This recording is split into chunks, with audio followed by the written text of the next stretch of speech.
ang ating sabaw. Kulong-kulo na siya. Lagay na natin itong ating pang-asim. Ang ginamit ko ay sinigang sampalok with gabi.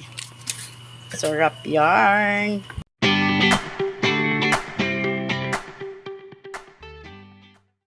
Ayan, at luto time na naman mga kalola. Ayan magsasabaw tayo ng chicken. Salamat sa mga ayuda. Libre tayo ngayon ng ulam. May dala silang 1 kilong manok kagabi mga kalola. Yan. Ninati-hati ko, inuunti-unti ko para hanggang bukas may uulamin pa kami. Kasi kung ang hirap. Di kami makabili ng ulam na gusto namin minsan. Tipid na tipid talaga sa hirap ng buhay mga kalola. Kaya hinati ko ngayon, lalagyan ko siya ng sabaw. Kanina inadobo ko yung iba.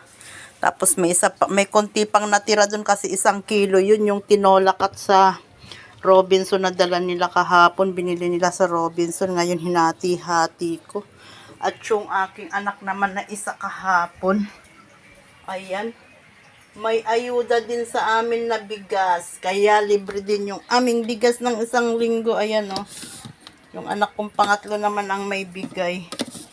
Diba? Laking tulong yan sa amin pag may nag-aayuda sa aming mga anak.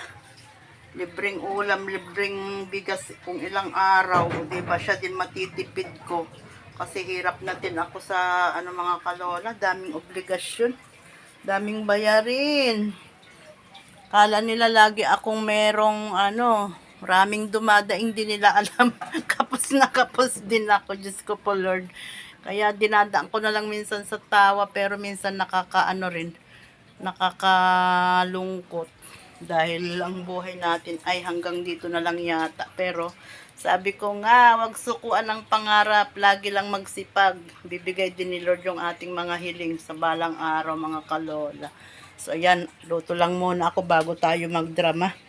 Update ko kayo mamaya. May sabaw na naman si Apo. Ayan, naggigisa na tayo mga kalola. Naggisa lang ako ng bawang, sibuyas, luya, kamatis. Tapos inilagay ko na itong ilang pirasong hiwa ng chicken. Ayan, igisa-gisa lang muna natin yan mga kalola bago natin lagyan ng sabaw. Kaninang tanghali pa ako nagkrikrib ng maasim-asim na sabaw kasi nga nag-uulan. Kaya lang si Apo kasi nag-request ng adobo. Pero sulit naman yung kanyang adobo kaninang tanghali mga kalola. Kasi ang dami niyang nakain, diba? Pagbigyan pa minsan-minsan si Apo kasi kaya nagkaulam lang tayo ng masarap-sarap ngayon dahil sa ayuda ng ating mga junakis. Ang ating sabaw, kulong-kulo na siya. Lagay na natin itong ating pang-asim. Ang ginamit ko ay sinigang sampalok with gabi. Sarap yarn. Ayan Tapos maya-maya ilagay natin yung kanyang gulay. Oh wow! Look at that! Nanilaw yung sabaw niya mga kalola dahil sa kamatis. Kasi gisang-gisa yung aking kamatis. Lagay na natin ang sili at itong ating sangkaterbang pechay.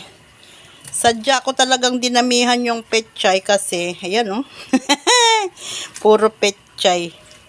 Kasi gusto ko yan kahit magpapak na lang tayo mamaya diba? Konting kulo lang yan para hindi siya ma-overcook. So ayan, meron na tayong masarap na sabaw for today's hapunan. Thank you very much mga kalola for watching and follow for more. Love you all mga kalola. Mwah! Tamang-tama sa maulang panahon.